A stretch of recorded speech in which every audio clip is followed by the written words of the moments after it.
Hello students. Today we'll be studying about adaptation in living things. What exactly is adaptation?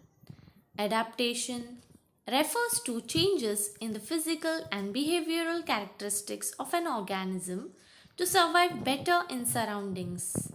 Hence, we'll be studying about the different organisms or the different living things and about their behavioral adaptations or physical adaptations according to the surroundings they live in. Let's start with adaptation in aquatic plants. As you all know, the aquatic plants are those plants which live in water.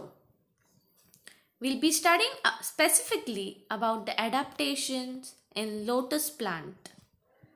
Leaves are wide and coated with wax. This characteristic helps the leaves to float over the water, and also the coating of wax allows the water to go away from the leaf, and hence excessive water doesn't stay on the leaf of the lotus. Large air pockets are also present in the stem and leaves for floating. They give buoyancy to the plants. Next, we'll study about the adaptation in animals of snowy regions. The snowy regions have very less temperatures, and in such cold weathers, there are few animals who live there with their physical adaptations. Let's study the adaptations in a polar bear.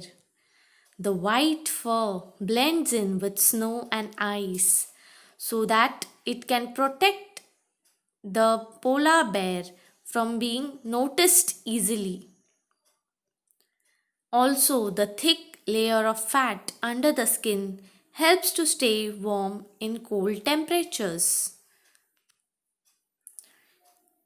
Now we go to adaptations in aquatic animals. Aquatic animals living in water. They have a specific structural adaptation so that they can easily live in water, swim in water, and also breathe in water.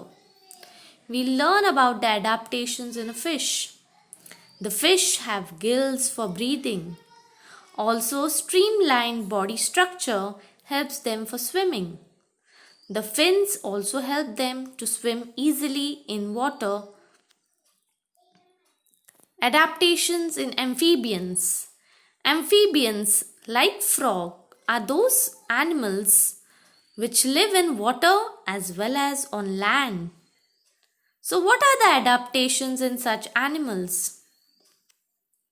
As the frog lives in water as well as on land, they can breathe through lungs as well as they have very thin skin so that they can breathe through their skins.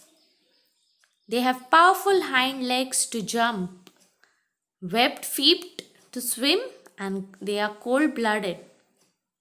That is, their body temperature varies according to the temperature of the environment. Next, we go to the adaptation in desert animals.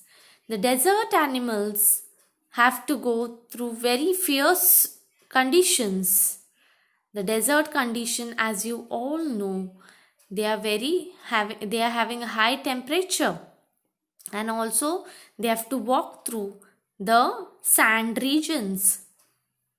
So here we are going to study the adaptations in a camel. The camel has wide feet so that they can walk through the sand, long eyelashes to protect their eyes, and thin slit nostrils. They have got a covering over the nostrils so that the sandstorms do not enter the nose. Thick coat of hair also helps them to maintain their body temperatures, as the temperatures are very high in desert regions. And also the hump made up of fat. This is a very important feature, as the desert region there is no water found and the animals have to stay without water for a long period of time. This hump, which is made up of fat, allows the camel to stay or to live for a long period of time without water. Now we go to the adaptations in desert plants. Also, the plants have developed a structural adaptation due to the high temperatures. As we study the adaptations in cactus, you come to know that the leaves are modified into spines. This is a very important adaptation because the evaporation of water through leaves is maintained, or you can say it becomes less due to the modification into spines. Then the fleshy stem and the thick waxy coating, again it reflects the heat from the plant. So it helps the cactus to survive in those high temperatures. Thank you so much.